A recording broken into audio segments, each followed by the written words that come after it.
guys are blessed to have a representative that's willing to fight for you. You really are.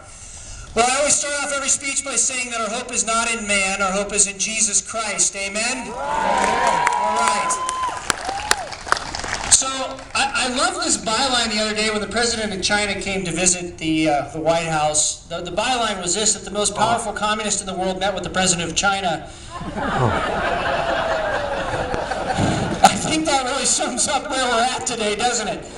All right, how many veterans we got out there? Raise your hand. Let's give them a round of applause as well. Thank you for your service.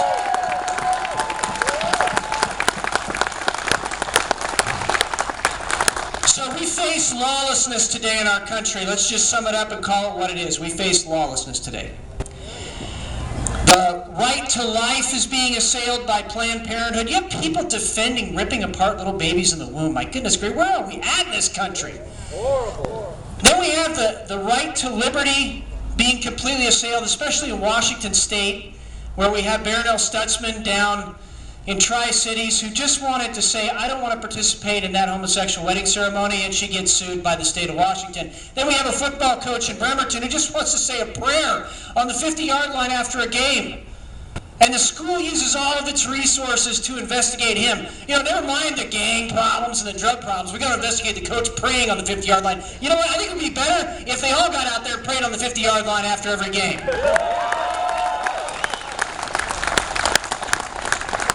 And then we've got the attack on private property rights. I know you all know about that here in Idaho. It is amazing what's happening. And then last but not least, we have the ability to defend. The God-given unalienable right to bear arms being attacked almost everywhere we go. And in Washington State, they brought in millions of dollars and passed this horrible universal background check bill. And nobody said anything about the fact that when a veteran goes to check out a firearm from the VFW or the American Legion to do a funeral, they now have to do a background check on each other? Really?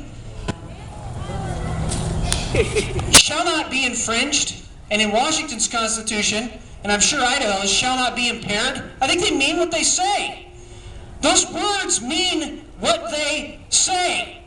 And the fact that we're trying to even have a discussion about exercising a God-given unalienable right is ridiculous to me. And then on top of that, you guys have a constitutional sheriff up there in Bonner County. In Spokane County, we've got a sheriff who says that, and same with the Southern Poverty Law Center, my goodness, they say that constitutionalists are a greater threat to America than ISIS.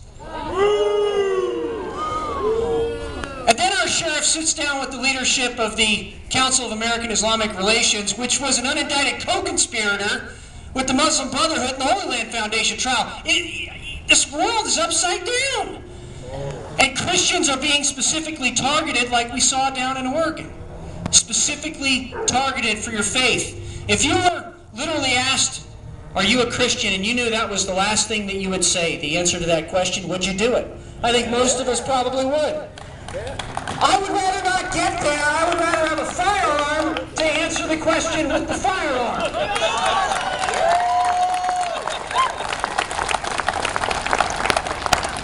And if that doesn't make sense, because there's some Christians out there that say we should not have guns. Why don't you go talk to the Christians that are left in Syria and Iraq and Northern Africa and see what they have to say about that issue?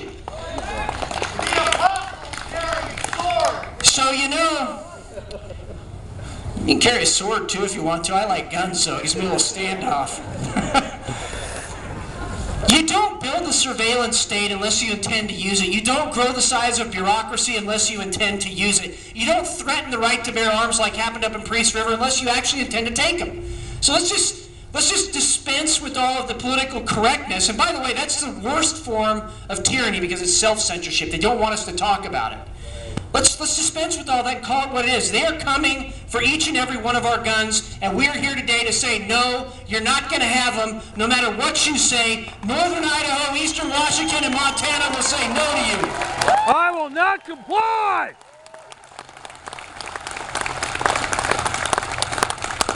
We really are witnessing the systematic dismantling of our republic, and we need to be very clear, too, this is intentional. This is the fundamental transformation that our president talked about when he first got elected. It is intentional. So what do? I think there's two things. We need to live the Constitution every day, and we need to boldly preach and fight for the truth at every single point that our God-given unalienable rights are attacked.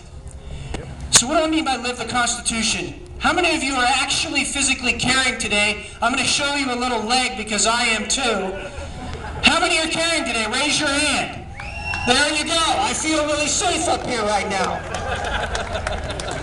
So I want to read a quote from a couple founding fathers because the media tries to say this stuff doesn't exist. Our founders really didn't say that. So I'm going to read a couple quotes. I don't like reading, but I'm going to do it. And here is what Tench Cox said in 1788. Congress has no power to disarm the militia. Their swords and every other terrible implement of the soldier are the birthright of an American. The unlimited power of the sword is not in the hands of either the federal or state government, but where I trust in God, it will ever remain in the hands of the people. Wow.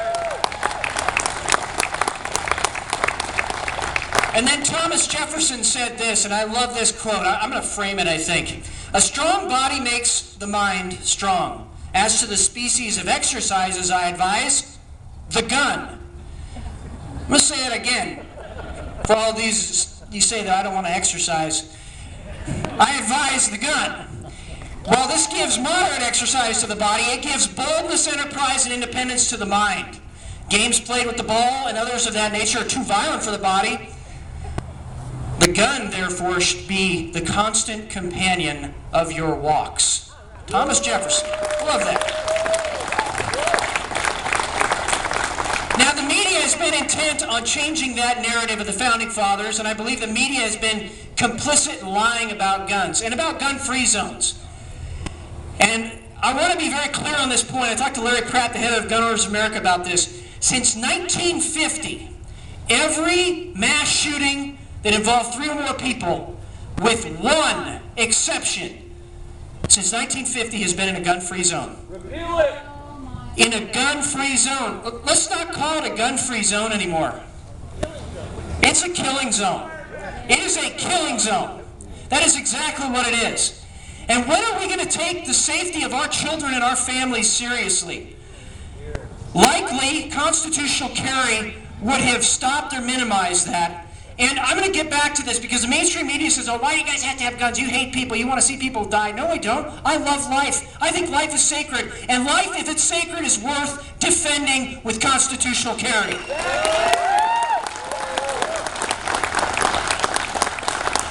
And so we need also to hold the media accountable for these radical views. In the Seattle Times, no surprise, Jerry Large actually had a piece called Liberal Elitists Do in Fact Want to Take Our Guns.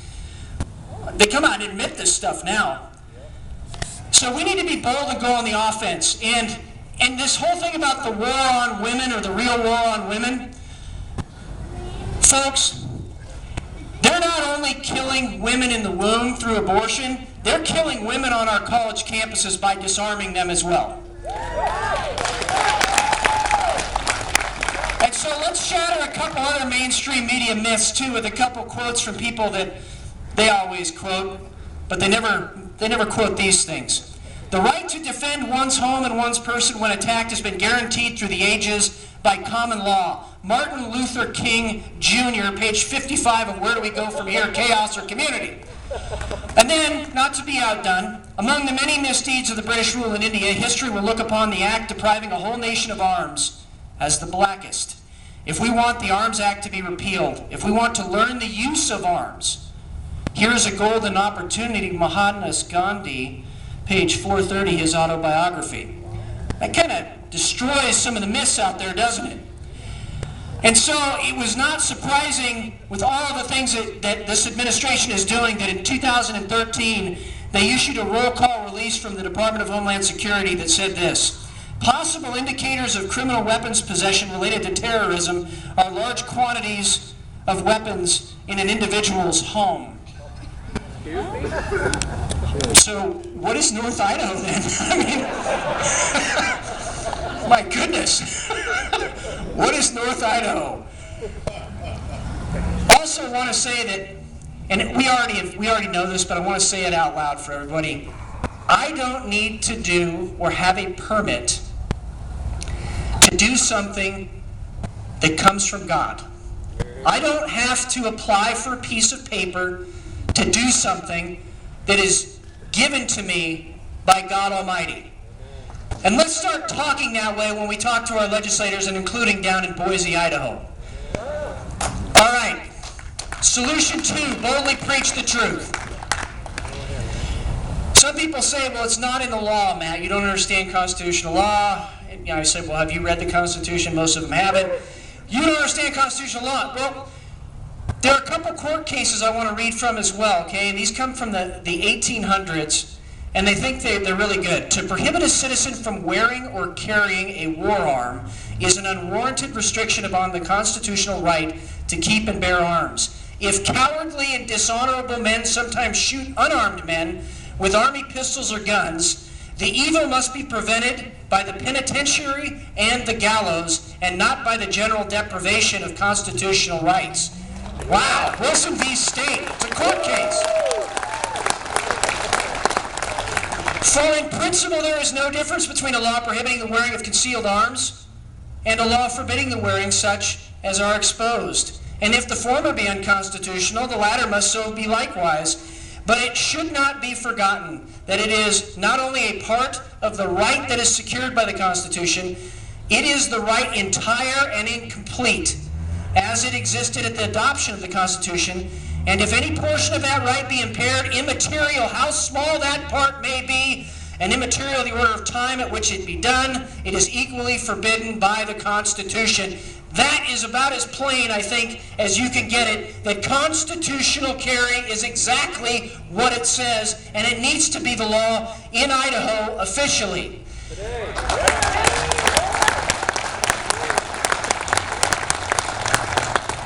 So boldly preaching the truth, I want to end with a couple things. When guns are first registered and then taken away, there is no more freedom. Anytime you've got to fill out a paper that is somehow cataloged, there's no more freedom. Russia was one of the most well-armed countries in the entire world, and 20 years later, when the communists took over, the first thing they did was disarm veterans, and then they took over the entire country. And it wasn't a large group of them either. I believe that if we don't stand strong on this stuff, it actually emboldens people. Weakness is provocative. Strength and action are contagious. And you know what? Strength, if it would have been allowed to be present on that campus in Oregon, would have likely prevented that tragedy. So we need to decide what people we are. Are we God-fearing, self-reliant, freedom-loving Americans? Or are we government-dependent, constitution-ignoring socialists? No. Look, our strategy is pretty simple. Best way to expose a tyrant is to make him act like one. That means we live the Constitution every day. We boldly preach the truth. We go on the offense. We fight them at every turn. No matter where this happens, in Bonner County, Idaho, in Spokane County, Washington, in Clark County, Nevada, in Dallas, Oregon, in Lincoln, Montana, wherever this stuff crops up, we need to be there for our neighbors. Because if it's going to happen to our neighbors, eventually it is going to happen to us. And I think that we need to ask the media, and by the way, Chris Ann Hall corrected me. What's the difference between a protest and a rally? I didn't know the answer to this. She said it the other night. A protest shames the people that are trying to destroy your rights. That's the difference. A rally is supposed to encourage. The other one's supposed to shame the people. So let's shame the media a little bit right now, and some of the other people, all right?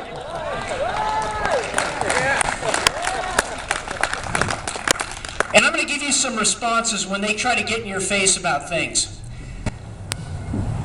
When they say that we hate women, we need to say we respond with, we love all human life, women and children. Why don't you? When they say, why do you have food and water stored up for disaster? Well, how come you have too many guns and ammo? I mean, that doesn't even make sense. Too many guns, too much ammo, that doesn't make sense. Yeah, they say that. We respond with, we love our neighbors. Why don't you? When they say that we're being extremist, we respond by saying, When you try to overthrow the Constitution of the United States, that is what is extreme, that is what is traitorous.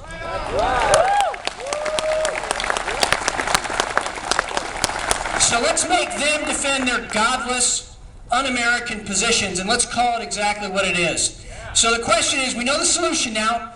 The question is, will we have the courage to stand? And I want to tell you the story really quick about Fort McHenry. We all know the story of Fort McHenry, where our national anthem comes from. Francis Scott Key is in the harbor. He's trying to negotiate a prisoner transfer. He gets on the ship. The English double-cross him and say, look, you're not going anywhere. We're going to destroy Fort McHenry tonight, and you're going to watch.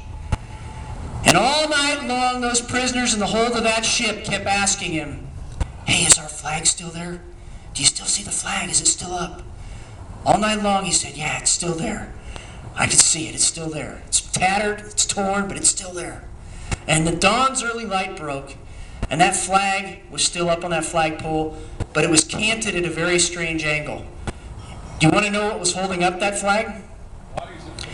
The bodies of dead Americans. Because every time the British hit that flagpole and it fell down, an American ran back out, put that standard back up. And every time it got knocked down, they put it back up again, and again, and again, and again, and again. And that's what we have to do. Every time they attack our freedom, we put the standard back up again. And I'm sick and tired of people saying, oh, they're too big, the government's too powerful, we can't do anything about it. Not in North Idaho, not in Washington State.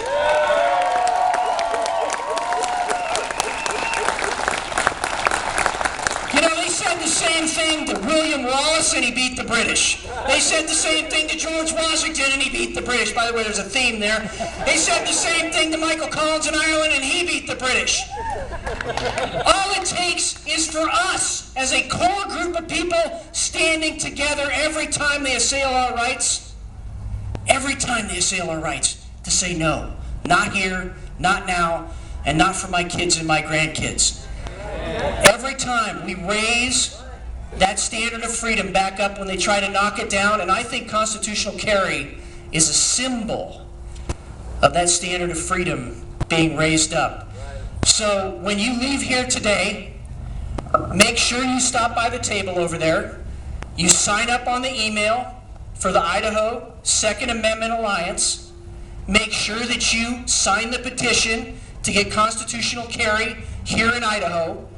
And also make sure that you support that wonderful representative you have with Heather Scott. She is one of the bravest people I've seen in America.